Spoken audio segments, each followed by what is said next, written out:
avana nhoroondo yekukundikana baba vangu, avana nhoroondo yekukundikana Jesu wangu, avana nhoroondo yekukundikana baba vangu, avana nhoroondo yekukundikana Jesu wangu,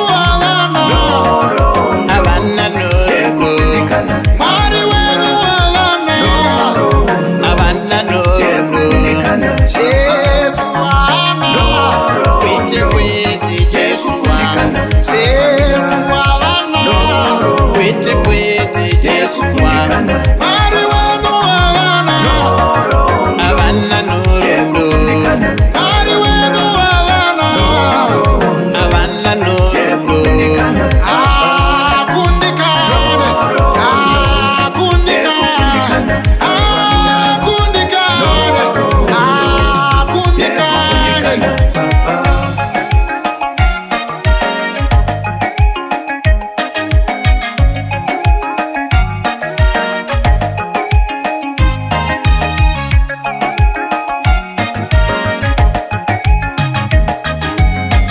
Farao achitevera muupenyu wangu, makaratidza ukuru wenyu.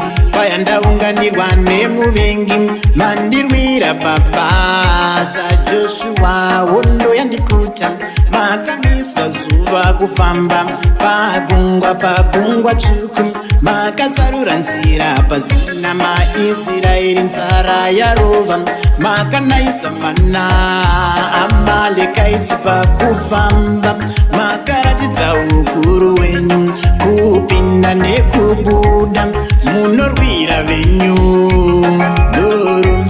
nhoroondo yekukundikana amuna, nhoroondo yekukundikana amuna, nhoroondo kwete nhoroondo kwete baba, nhoroondo kwete sarukwa avana, nhoroondo kwete nhoroondo kwete baba, nhoroondo kwete nhoroondo kwete nhoroondo kwete nhoroondo kwete baba, nhoroondo kwete nhoroondo kwete nhoroondo kwete nhoroondo kwete baba, nhoroondo kwete. Koreri andarwara makandiporesa Mwari, koreri andadona makandisimudza Mwari, koreri zvaoma makandirangarira Mwari. Hamukundikane, hamukundikane Mwari, hamukundikane, hamukundikane Mwari, hamukundikane, hamukundikane Mwari, munotirangarira, hamukundikane Mwari, munomira nesu, hamukundikane Mwari.